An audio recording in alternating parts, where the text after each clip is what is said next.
tafsir bukan tafsir lah, tadabbur daripada surah Yasin yang kita telah sama-sama ikuti dan kita telah sama-sama belajar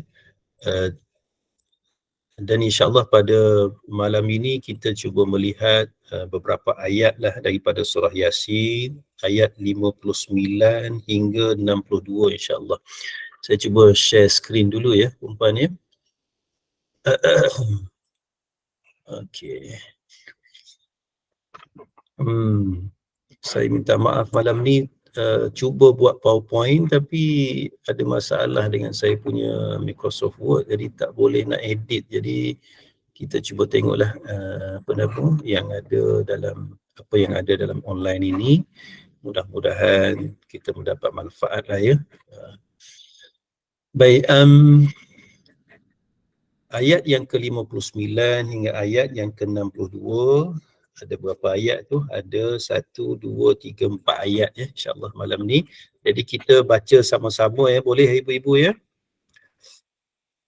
Okey Ustaz, baik, silakan. Boleh nampak tapi macam kecil je pula. Dia tak macam sebelum ni kan, dia ada kecil sikit lah. Tapi saya nampak lah dekat laptop ni. Ustazah muda lagi ni. Tak apa, kita cuba ataupun mungkin ibu-ibu boleh buka surah Yasin ayat 59 dan juga 62 hingga 62. A'udzu billahi minasy syaithanir rajim. Bismillahirrahmanirrahim. وامتازوا اليوم أيها المجرمون ألم أعهد إليكم يا بني آدم ألا تعبدوا الشيطان إنه لكم عدو مبين وأن اعبدوني هذا صراط مستقيم ولقد أضل منكم جبلا كثيرا أفلم تكونوا تعقلون صدق الله العظيم. Jadi alhamdulillah pada siri yang sebelum ini kalau ibu-ibu masih ingat perempuan masih ingat, Allah Subhanahu wa taala menceritakan tentang keadaan ahli syurga. Dan kemudian selepas itu Allah ceritakan keadaan orang yang berdosa, iaitu ahli neraka. Allah Di hujung kehidupan kita di negeri akhirat besok, Allah akan pisahkan kita di dua tempat saja. Satu di syurga satu lagi di neraka, wal'iyadu billah. Dua tempat ini sahaja tempat yang terakhir kita lah. Jadi kita berdoa sungguh-sungguh supaya kita ni tak naklah ke neraka, dan kita minta sungguh-sungguh supaya kita ini ke syurga Allah Sebab itu setiap kali dalam semayang, lepas semayang, kita duk berdoa, Allahumma inni as'aluka ridhaka wal jannah, kan? Wa a'udzu bika min sakhatika wan nar. Doa tu jangan tinggal lah. Dalam kitab-kitab lama, contoh kita belik kitab Muniyatul Musalli yang dikarang oleh Syekh Daud Al-Fatani, disebut waktu kita bagi salam tu kan, kita berdoa Assalamualaikum warahmatullahi. Dia lepas tayat akhir tu kita bagi salam yang pertama tu.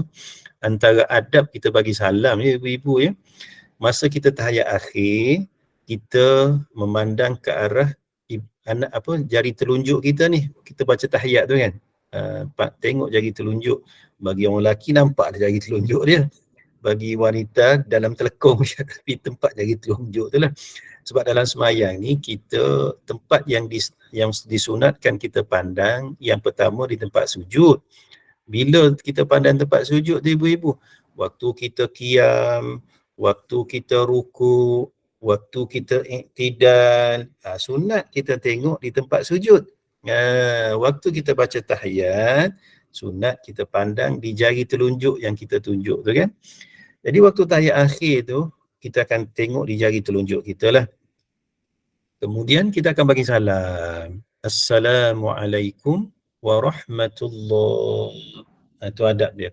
Mana kita kata Assalamualaikum dulu, barulah kita toleh ke kanan. Assalamualaikum warahmatullahi. Kadang kita tak tahu bila masa nak toleh ni.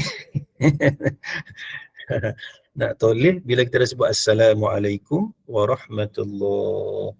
Baginda Nabi toleh ke belakang, orang belakang tu boleh nampak pipi baginda Rasulullah sallallahu alaihi wasallam yang indah putih kemerah-merahan. Mana toleh lah kan ke kanan. Tak perlu sampai toleh kan sampai ke belakang. Orang belakang boleh tengok lah. Kan ada jerawat tu pun. Dengan kadar Assalamualaikum warahmatullahi. Kemudian ibu baca apa ya? Allahumma inni as'aluka ridhaka wal jannah. Kita duk selalu baca tu. Ya Allah, ya Tuhanku, aku minta sungguh-sungguh ya Allah. Minta apa? Ridhaka, keredaan engkau. Wal jannah, dan minta syurga. Kita minta. Mana waktu kita minta tu biar kita hadir dalam hati, ya Allah, bagilah aku redamu ya Allah. Aku nak syurgamu ya Allah. Biar hadir. Bukan kata saja baca dah berapa tahun dah ajar baca. Ui, aku dah sembahyang 60 tahun dah aku baca. Ajar tahu tak ajar baca apa? Entah. Jadi rugi gitu kan. Mulai malam ni waktu kita bagi salam Assalamualaikum warahmatullahi. Allahumma inni as'aluka ridhaka wal jannah. Ya Allah, aku minta sungguh-sungguh redha engkau ya Allah. Aku minta syurga engkau ya Allah. Assalamualaikum. Yang kedua Assalamualaikum, pandang depan.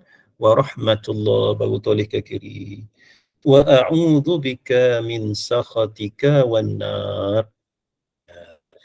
Dan aku minta perlindungan daripada murkamu dan daripada azab api nerakamu. Kita minta tu.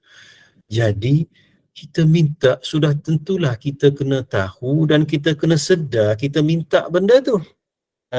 Barulah semayang kita ni khusyuk. Barulah yang kita minta tadi itu Allah Subhanahu wa taala bagi perhatian ya. Jadi kita minta syurga, kita minta jauh daripada neraka. Dalam surah Yasin yang kita belajar beberapa ayat sebelum ini, Allah cerita tentang ahli syurga. Kalau ibu-ibu ingat lagi lah kan, ayat yang sebelum ni apa dia? Disebut ni di sini ni kan, inna ashabal jannati al-yawma fi syughulin fakihun. Sesungguhnya ahli syurga itu dalam syurga besok dalam keadaan busy berseronok-seronokan, busy enjoying themselves. Maknanya Allah sibuk dengan kenikmatan. Allah cerita keadaan ahli syurga. Hum wa azwajuhum fi dhilalin 'alal ara'iki muttaqi'un. Dengan pasangan mereka ni duduk di atas pelamin-pelamin dalam keadaan bersandar. Maknanya tak ada masalah, semua happy, relax. Fiha fakihatun wa lahum ma yad'un. Mereka mendapat dalam syurga itu ada buah-buahan dan mereka akan dapat apa sahaja benda yang mereka minta, yang mereka nak, yang mereka minta Allah akan bagi. Dan nikmat yang paling tinggi, mereka dapat memandang wajah Allah Subhanahu wa taala. Ini cerita ahli syurga. Kenapa Allah cerita ahli syurga? Supaya kita ni ada rasa raja'un, rasa kita berharap. Kita ni orang awam, level kita, keikhlasan kita, ibadah nak minta syurga telah dikira sebagai ikhlas. Kan? Jadi Allah cerita macam ni kenapa? Supaya kita ni ada motivasi untuk buat amal soleh, ada motivasi untuk sembahyang dengan sempurna awal waktu, ada motivasi untuk baca Quran, ada motivasi untuk tinggal amalan-amalan tak baik yang kita mungkin susah nak tinggal. Kerana apa? Besoknya inilah nikmat syurga. Namun begitu Allah Subhanahu wa taala ingatkan kepada kita ayat yang kita nak bincang malam ni, iaitu berkaitan dengan ahli neraka. Allah, wamtazul yawma ayyuhal mujrimun. Berpisahlah kamu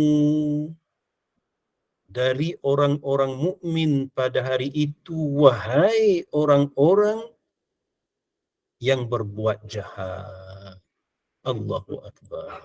Ya, tadi Allah cerita orang ahli syurga. Kali ni Allah cerita pula ahli neraka, kan.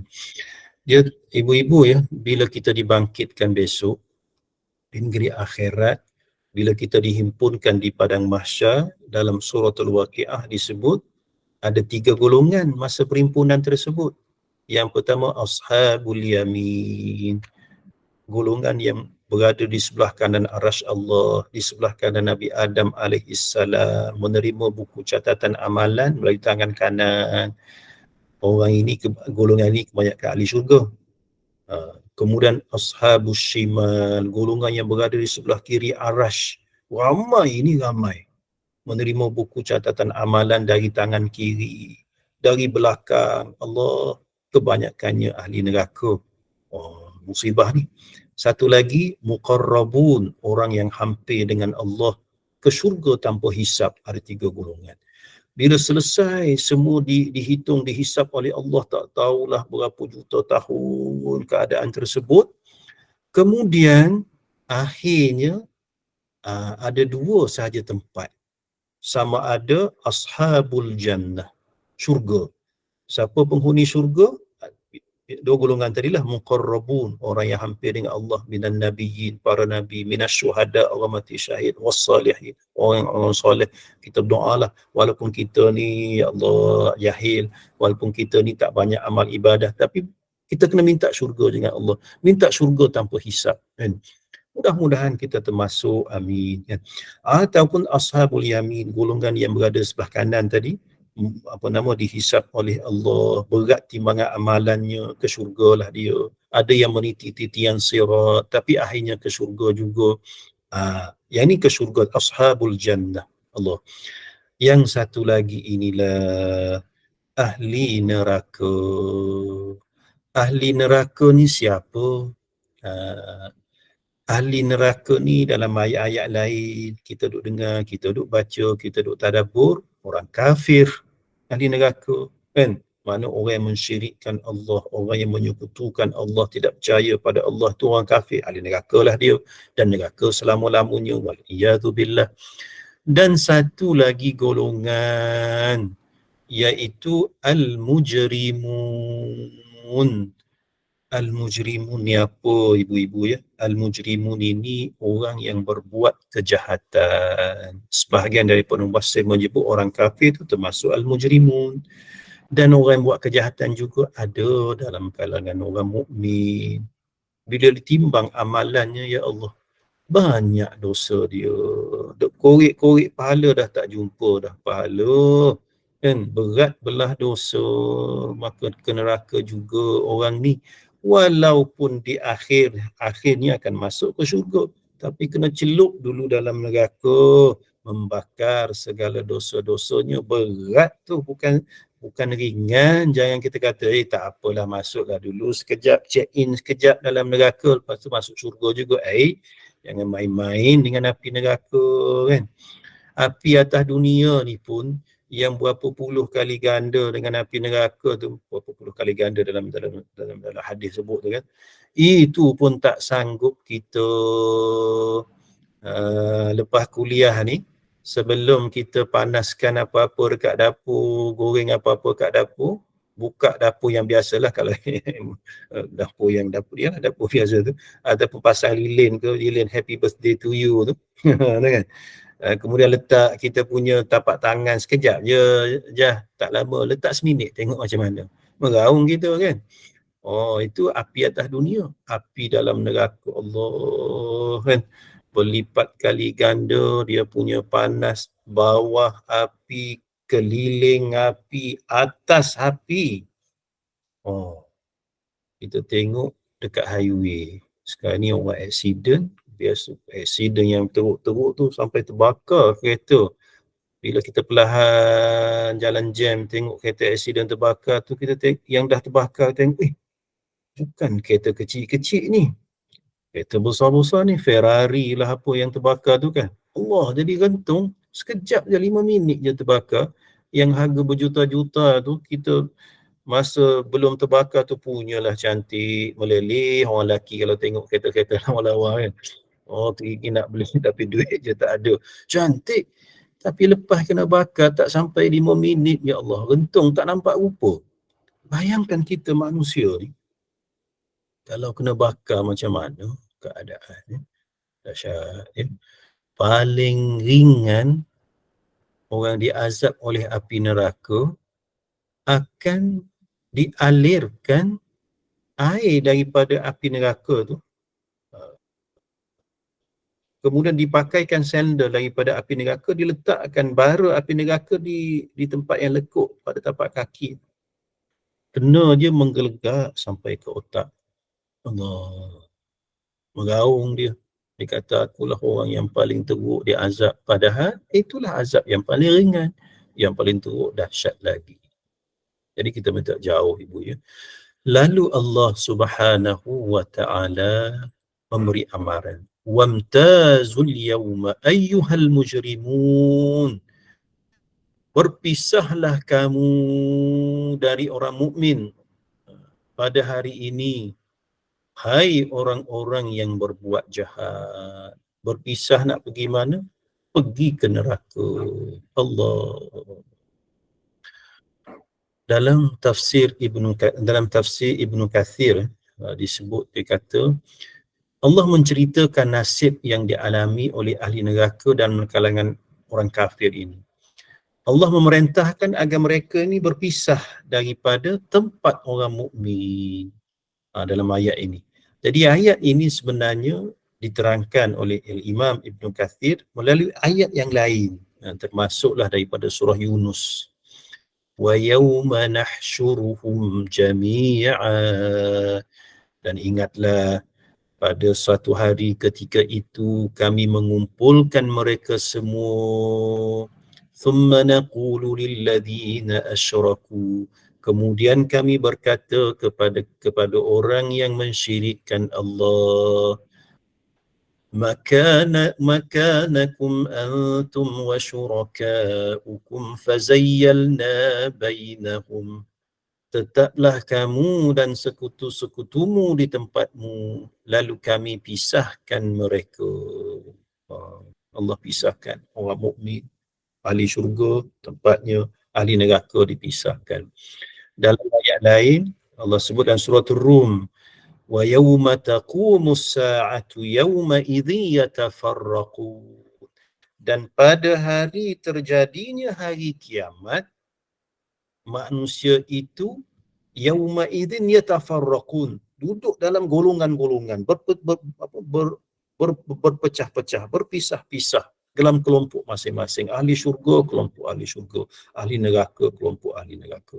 Dalam ayat lain pun Allah bagi tahu yauma idzin yasaddaun, pada hari itu mereka ini yasaddaun, terpisah-pisah. Allahu akbar. Jadi itulah ibu-ibu ya, kita atas dunia ni ada banyak keadaan, kita hidup berkeluarga kan.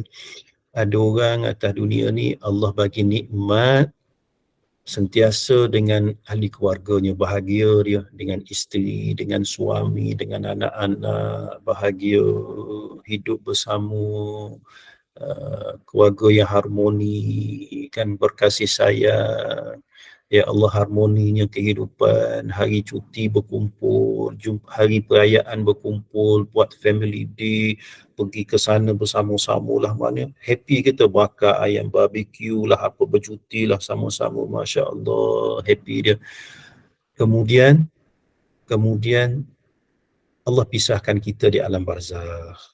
Besok di akhirat kita akan dihimpunkan semula, dan kita mengharapkan atas dunia kita bahagia, di akhirat pun kita juga sama-sama bahagia di syurga, berkumpul sama-sama. Ada orang yang nasibnya macam tu. Ada orang atas dunia Allah uji dengan terpisah atas dunia.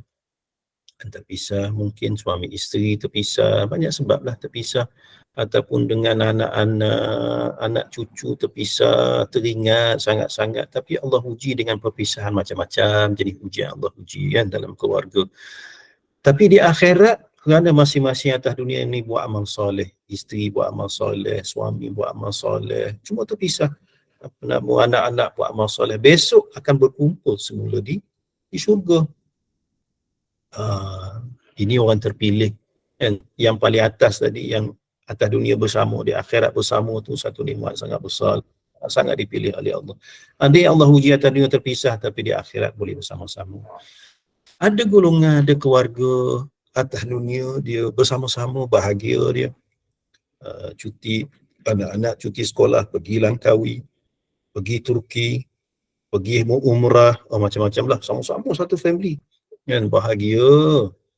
Tapi atas dunia pun walaupun bersama-sama, walaupun nampak bahagia, tapi jauh dengan Allah, kan, bersama-sama dalam neraka satu keluarga, Allah minta jauh. Ada juga atas dunia ni bersama-sama, kan, tapi amal ibadah tu tak sama. Isterinya bagus, suami pula macam-macam hal. Suami dah bagus, isteri pula langgar perintah Allah. Mak ayah dah okey, anak-anak pula, ya Allah, kan. Ini ujian semua ni. Dan di akhirat besok, walaupun atas dunia kita bersama-sama, akhirat besok akhirnya imtaz, terpisah. Sayang macam mana pun, memisahkan kita ialah amal kebaikan kita di akhirat. Ini kita minta jauh lah, ibu-ibu, minta jauh sangat-sangat. Dan kita sayang anak isteri kita, kita sayang adik-beradik kita, atas dunia kita dah berkasih sayang, biarlah kasih sayang kita ni sampai ke syurga.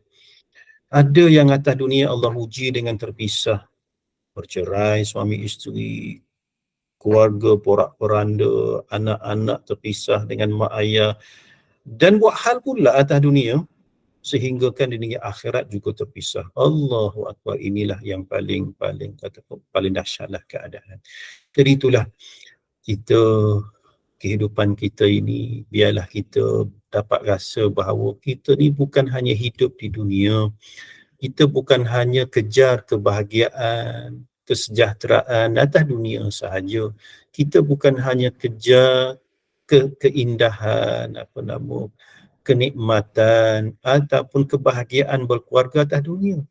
Kita nak sama-sama ke syurga. Kita dapat masuk syurga, suami dapat ke syurga, anak-anak dapat ke syurga, reunion besok kita dalam syurga. Itulah harapan kita semua.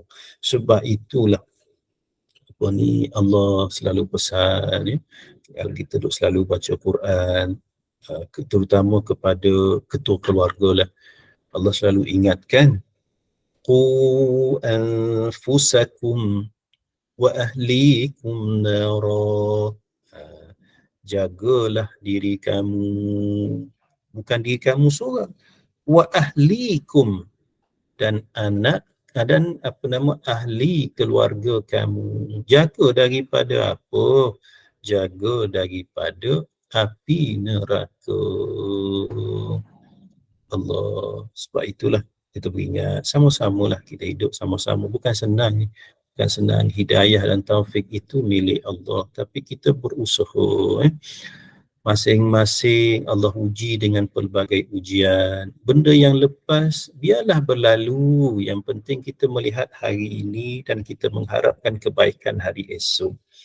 Mungkin yang lepas-lepas tu kita mungkin lalai kan, kita mungkin sibuk dengan urusan dunia kita, kita sibuk dengan musibah yang melanda kita, kadang-kadang kita agak jauh dengan Allah. Semayang tu kadang-kadang tertinggal kan, puasa pun kadang-kadang buat main-main, nak buat macam mana zaman muda-muda dulu kan, zaman apa nama pop ye lah apa kan, kita lalai masa tu. Tapi Allah ni sayang pada kita. Allah bagi tempoh. Apa tempohnya? Allah bagi peluang, umur kita masih ada. Yang lepas-lepas tu yang benda lara, benda lalai, benda dosa yang mungkin kita dah terbuat tu, nak buat macam mana? Taubat pada Allah Subhanahu wa ta'ala. Taubat sungguh-sungguh. Kemudian kita belajar untuk memperbaiki diri. Allah ada dalam satu kuliah saya tu, seorang hajar yang dah berumur lah, nenek. Dia kata, Ustaz, nenek dulu ialah orang dulu-dulu, mak ayah dulu tak hantar pun apa nama belajar Quran kan. Jadi tak pandai nenek nak baca Quran ni. Semayang pun baru-baru je pandai sikit-sikit. Dulu tak semayang, dia kata kan. Berapa lama tu ni, tak nenek pun tak ingat lah. Daripada zaman budak-budak sampai dah kahwin, sampai dah ada anak. Bila dah berumur macam ni lah, duk dengar-dengar orang kuliah, haji duk bawa pergi apa nama kuliah tu, barulah dengar. Habis tu macam mana inilah rezeki Allah bagilah ni kan, Allah bagi peluang kan. Yang dulu-dulu tu kita taubat lah. Habis tu macam mana Ustaz nak qada semayang macam ni lah ni kan. Yang lepas tu yang pertama sekali taubat, yang kedua kita cubalah sikit-sikit apa nama qada setakat yang kita sempat lah, tapi kita tetap berdoa supaya Allah ampunkan dosa kita kan. Masa nak semayang subuh ataupun lepas semayang subuh, qada subuh. Semayang zuhur, waktu zuhur, qada zuhur kan. Nak semayang asar atau lepas semayang asar, qada asar. Buatlah apa nama selama mana yang apa nama peluang yang kita ada kan. Jadi yang lepas tu lepas, dan kita berdoa pada Allah, dan Allah itu Maha Pengampun kan. Allah itu Maha Penerima Taubat. Yang penting kita sungguh-sungguh ya. Kemudian kita baiki diri, baiki diri. Maknanya daripada kita dah ada kesedaran ni, kita buat sungguh-sungguh lah. Benda yang wajib kita muat, benda yang tak boleh tu kita cuba tinggal, kerana Allah bagi peluang kepada kita kan. Jadi itulah ya, Allah bagi tahu wamtazul yauma ayyuhal mujrimun. Dalam ayat ini ibu kalau kita tengok ni, maknanya al-mujrim ni siapa? Al-mujrim ni orang kafir, ialah orang yang berdosa. Orang Islam pun ada yang berdosa. Jadi di sini Allah nak bagi, kalau kita tadabbur, Allah nak bagi peringatan. Kita juga sebagai seorang mukmin yang pernah berdosa, kita kena ingat. Allah kata wamtazul yauma, dan pada hari ini terpisahlah kamu. Terpisah, Allah pisahkan, iaitu pada hari pembalasan besok. Ayyuhal mujrimun, wahai orang-orang yang berdosa. Kalau kita tengok lebih dalam lagi dari segi bahasa ya, Allah kalau dalam ayat lain atas dunia ni, bagi orang kafir ke orang berdosa ke, Allah akan sebut dengan ya ayyuhal ladina amanu, wahai orang beriman. Ya ayyuhal kafirun, wahai orang kafir kan. Atas dunia ada peluang lagi, walaupun dia kafir, ada peluang lagi untuk dia bertaubat. Tapi di negeri akhirat Allah dah tak ada belas kasihan. Wamtazul yauma ayyuhal mujrimun. Bukan wamtazul yauma ya ayyuhal mujrimun, tak ada. Wamtazul yauma ayyuhal mujrimun. Pada hari tersebut Allah menunjukkan kekuasaannya, bengisnya terhadap orang-orang yang berdosa. Jadi kita minta jauh kita ahli keluarga kita daripada azab api neraka Allah. Ibu-ibu itu ayat yang ke-59. Alam a'had ilaikum ya bani Adam alla ta'budus syaitan innahu lakum aduwwum mubin. Allah kata apa? Bukankah aku telah memerintahkan bagimu, wahai Bani Adam, supaya kamu la ta'budus syaitan, tidak menyembah syaitan. Innahu lakum aduwwum mubin. Sesungguhnya syaitan itu musuh kamu yang nyata. Allah dah bagi peluang, Allah dah bagi segala-galanya atas dunia ni. Allah hantarkan Rasul, Rasul itu bawa Quran. Dalam Quran tu duk suruh kita, duk bagi tahu pada kita musuh paling utama kita syaitan. Jangan kamu duk ikut syaitan kerana ia merupakan musuh kamu yang nyata. Habis itu kita kata, kita tak sembah syaitan. Iyalah, kita tak sembah syaitan sebagaimana orang duk sembah syaitan sembahan itu. Tapi kita menurut rayuan-rayuan, tipu daya syaitan. Syaitan ni apa? Syaitan ini dalam bahasa Arabnya asal daripada perkataan syaitana. Tengok dalam kitab Lisanul Arab, syaitana, syaitan daripada asal perkataan syaitana. Syaitana tu apa? Ba'uda, jauh. Jadi syaitan ini menjauhkan kita dengan Allah. Syaitan ini menjauhkan kita dengan Allah. Sebab itu, kita kena sentiasa ingat Allah, ya. Antara musuh kita yang utama ialah syaitan. Jadi kalaulah terlintas di fikiran kita untuk melakukan kejahatan, maka cepat-cepat kita berta'awudz. A'udzubillahi minasyaitanir rajim. Terlintas dulu. Dia lintasan di kepala kita, di pemikiran kita ni ada dua jenis. Satu namanya ilham. Terlintas nak buat benda baik. Pagi esok teringin nak bangun tahajud. Itu ilham. Itu daripada malaikat. Satu lagi, teringin nak buat benda jahat. Besok ni nak tikam nombor. Lintasan. Itu adalah lintasan syaitan. Cepat-cepat ta'awudz. A'udzubillahi minasyaitanirrajim. A'udzubillahi minasyaitanirrajim. Lintasan tu belum dapat pahala, belum dapat dosa, baru terlintas nak bangun tahajud. Jadi tak dapat pahala lagi. Yang kata dapat pahala, yang kata niat dapat pahala tu al-azmu. Kita dah berusaha, makna al-azmu ni keinginan yang kuat. Dah kita esok nak bangun tahajud lah. Jadi kita pun tidur awal lah malam ni. Lepas sesi kita ni makan-makan lebih kurang dalam pukul 10.30, pukul 11 dah standby tidur lah. Kenapa? Nak bangun pukul 4. Kita pun kunci jam kita, alam jam kita pukul apa nak bangun? Pukul 4. Nak semayang pukul 4 suku, kita kata kan. Kita pun tidur awal lah. Kuncilah jam kita. Alih-alih 6.30 baru bangun besok. Malaikat dah tulis dah tu. Kebaikan apa tu? Pahala tahajud. Kenapa? Kita berniat. Itu yang kata niat dapat pahala tu. Al-azmu. Kita baru dapat pahala. Kalau main terlintas dah tahu, esok rasa ingin nak solat tahajud, tapi bantai tengok astro sampai pukul 12 malam. itu bukan azam lah kan. Jadi tak ada apa-apa lah yang tu. Jadi bila terlintas je benda-benda yang tak baik, ingin nak buat benda tak baik, cepat-cepat kita minta jauh dengan Allah daripada syaitan. Itu basikan daripada syaitan. Jadi syaitan itu fungsi dia musuh kita.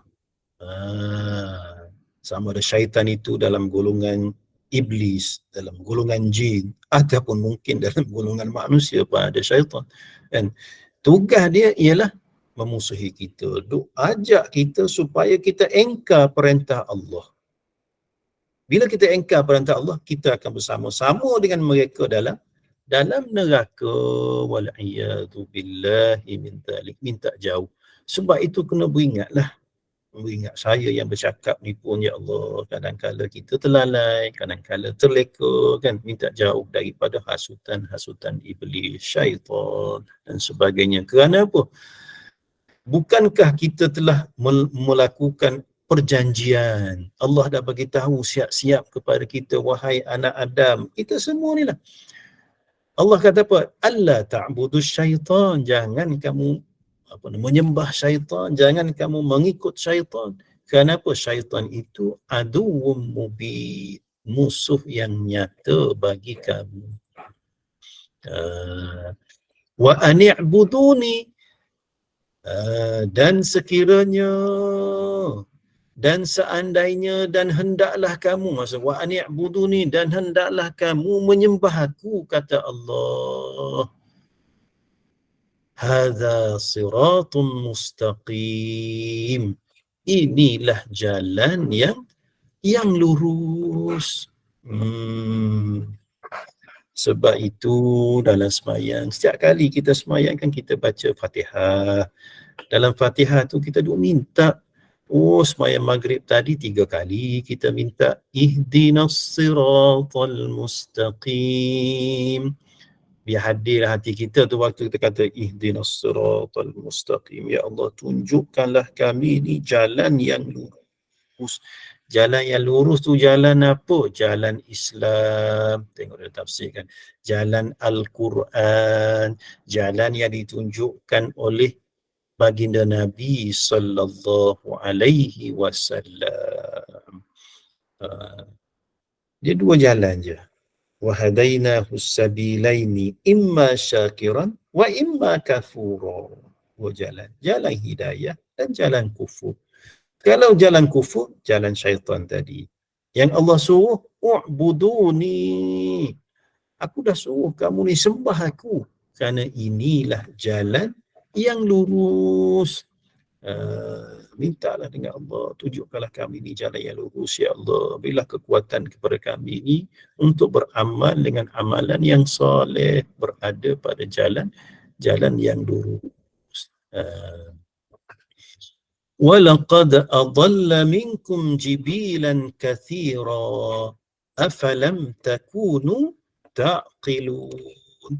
Dan sesungguhnya syaitan itu telah menyesatkan sebahagian besar daripada kamu. Kenapa Allah dah bagi tahu kamu ikut jalan syaitan? Ramai yang dah ikut jalan syaitan.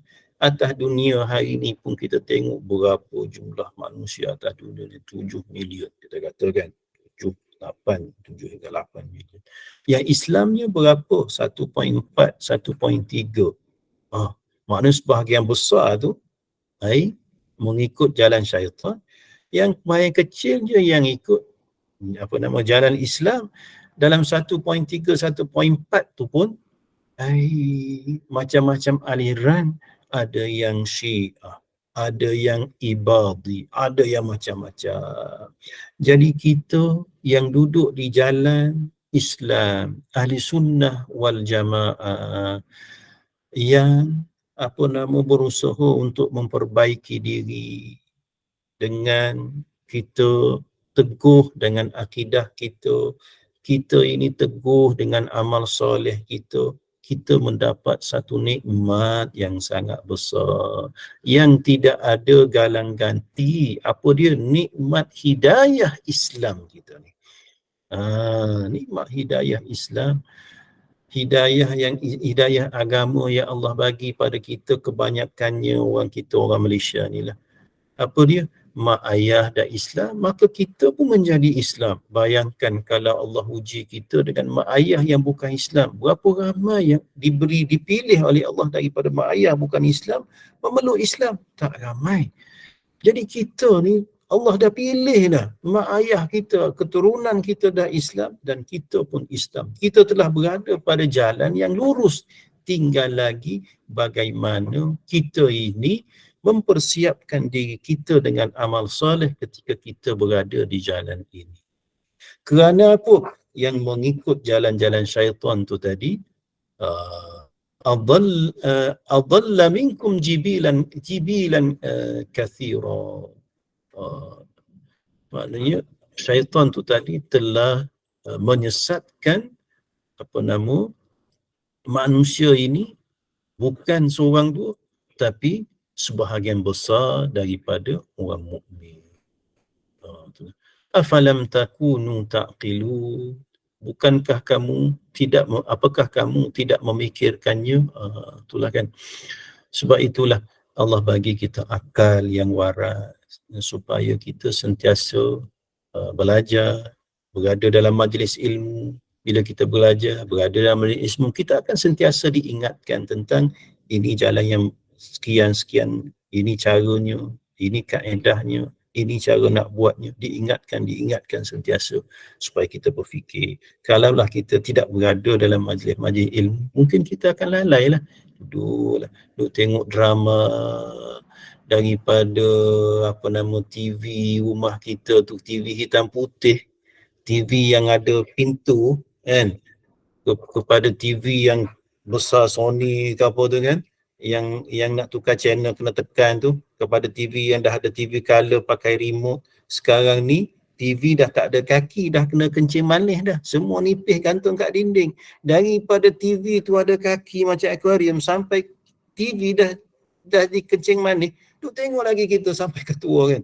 Lalai lah kita, bukan tak boleh tengok, tapi maksudnya sampai kita ni terlepas daripada majlis-majlis agama, jadi tak tahu apa kita.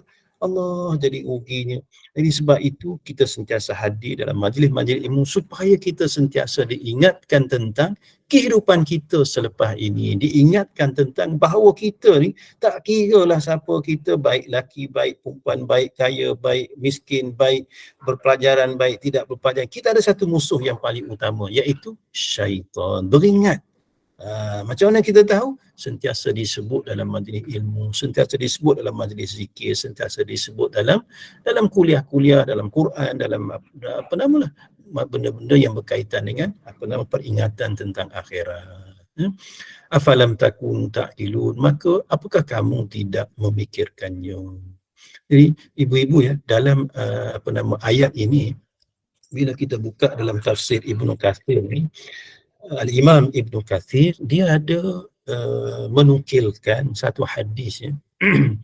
Satu hadis diambil dari riwayat kalau tak salah tafsir At-Tabari, Ibnu Jarir At-Tabari mengutip satu riwayat daripada Abi Hurairah. Kata Nabi SAW, apabila datang hari kiamat, idza kana yaumul qiyamati amara Allahu jahannam, bila tiba hari kiamat, Allah Subhanahu wa taala memerintahkan kepada neraka Jahannam, fayakhruju minha, supaya neraka Jahannam ini keluar, maka keluarlah neraka Jahannam, unqin sati'un muzlim, keluar macam mana? Keluar dalam bentuk rupa seperti leher dan rupa hitam pekat. Kemudian neraka berkata, alam ahad ilaikum ya bani Adam alla ta'budu syaitan innahu lakum aduwwun mubin wa an i'buduni hadha siratun mustaqim walaqad adalla minkum jibilan katsira afalam takunu ta'qilun hadhihi jahannamul lati kuntum tu'adun. Neraka. Kemudian maka keluarlah api neraka tersebut, maka lalu berkata, bukankah aku telah memerintahkan kepadamu wahai Bani Adam supaya kamu tidak menyembah syaitan? Sesungguhnya syaitan itu adalah musuh yang nyata bagi kamu, dan hendaklah kamu menyembahku, inilah jalan yang lurus. Sesungguhnya syaitan itu telah menyesatkan sebahagian besar daripada kamu, maka apakah kamu tidak memikirkannya? Inilah neraka Jahannam yang kamu diancam dengannya. Allah. Jadi hari ini kita baca dalam tafsir peristiwa ini, baginda Nabi sebut besok di akhirat, apabila terpisah ahli syurga dan ahli neraka, maka ahli neraka akan melihat sendiri dengan mata kepala neraka itu akan bersaksi di hadapan Allah Subhanahu wa taala, apabila Allah Subhanahu wa taala menyeru kepada neraka supaya mempamerkan keganasannya, kedahsyatannya di hadapan orang yang akan dibawa ke dalam neraka. Wal iyadzu billahi min dzalik. Jadi kita sama-sama berusaha memperbaiki diri kita, meninggalkan perbuatan yang tak elok, taubat pada Allah Subhanahu wa taala, memperbanyakkan amal baik kita, amal soleh kita, dan kita sentiasa bersangka baik dengan Allah Subhanahu wa taala supaya kita ini dihindarkan daripada azab api neraka. Dan saya minta kita sama-sama berdoa kita semua jauh daripada neraka Allah Subhanahu wa taala. Jadi saya kira memadai dah dulu ya ibu-ibu untuk malam ini, beberapa ayat yang kita sama-sama tadabbur, insya-Allah. Saya serahkan kembali kepada Ustazah, moderator kita. Silakan Ustazah. Okey, baik Ustaz. Saya nak baca satu soalan dari Puan Isung. Okey, soalannya merujuk kepada surah Al-A'raf ayat 48. Ada dinyatakan terdapat orang-orang yang berada di atas tembok Al-A'raf untuk kemudian masuk sama ada neraka atau syurga. Siapa atau kenapa mereka berada di atas tembok itu dan mereka tidak terus masuk ke neraka atau syurga? Oh, ini perbincangan yang agak panjang ni Ustazah. Nanti saya akan respon pada siri akan datang lah ya. Okey, mana kita simpan dululah soalan ni Ustaz ya. Kita bawa Ini minggu menarik. depan. Ini menarik sebabnya ayat yang selepas itu pun maknanya masih lagi bercerita tentang keadaan di dalam neraka. Hadhihi jahannamul lati kuntum tu'adu. Nanti dalam ayat ini saya respon bagi soalan ini ya. Disebut dalam surah Al-A'raf. Okey, baik Pak. Alhamdulillah, jazakallah khairan al-fadhil Ustaz Dr. Nur Razi mengenai penjelasan dan penguasaan ilmu tadabbur surah Yasin itu tadi dari ayat 59 hingga 62. Ini bagaimana Allah telah menggambarkan kepada kita bagaimana kenikmatan yang diperolehi penduduk syurga, antaranya ucapan salam untuk penduduk syurga dan juga sindiran Allah terhadap orang yang tidak beriman, iaitu gambaran azabnya ahli neraka. Dan semoga ianya memberikan sedikit sebanyak kefahaman dan manfaat bagi dan mengambil ibrah darinya. Dan insya-Allah semoga di lain kesempatan kita akan bersama-sama lagi dengan Ustaz untuk soalan ini, soalan surah Al-A'raf ini. Depan ini insya-Allah Ustaz ya. Dan semoga kita diberi kefahaman seterusnya Ustaz. Kita tutuplah dulu Ustaz, tangguhkan dulu majlis ilmu ini dengan tasbih kafarah dan surah Al-Asr. Silakan Ustaz. Baik Ustazah, kita tangguhkan dulu perjumpaan kita pada malam ini dengan suratul Asri dan tasbih kafarah. Bismillahirrahmanirrahim. Wal asri innal insana lafi khusrin illa alladhina amanu wa 'amilus salihat wa tawasaw bil haqqi wa tawasaw bis sabr. أستغفرك وأتوب إليك سبحانك اللهم وبحمدك أستغفرك وأتوب إليك والحمد لله رب العالمين. Sehingga kita berjumpa lagi insya-Allah ya. InsyaAllah. Assalamualaikum Ustaz. Terima kasih. Assalamualaikum. Waalaikumsalam. Assalamualaikum warahmatullahi wabarakatuh. Terima kasih Ustaz dan Ustazah. Sama. Sahabat-sahabat. Minta izin untuk keluar.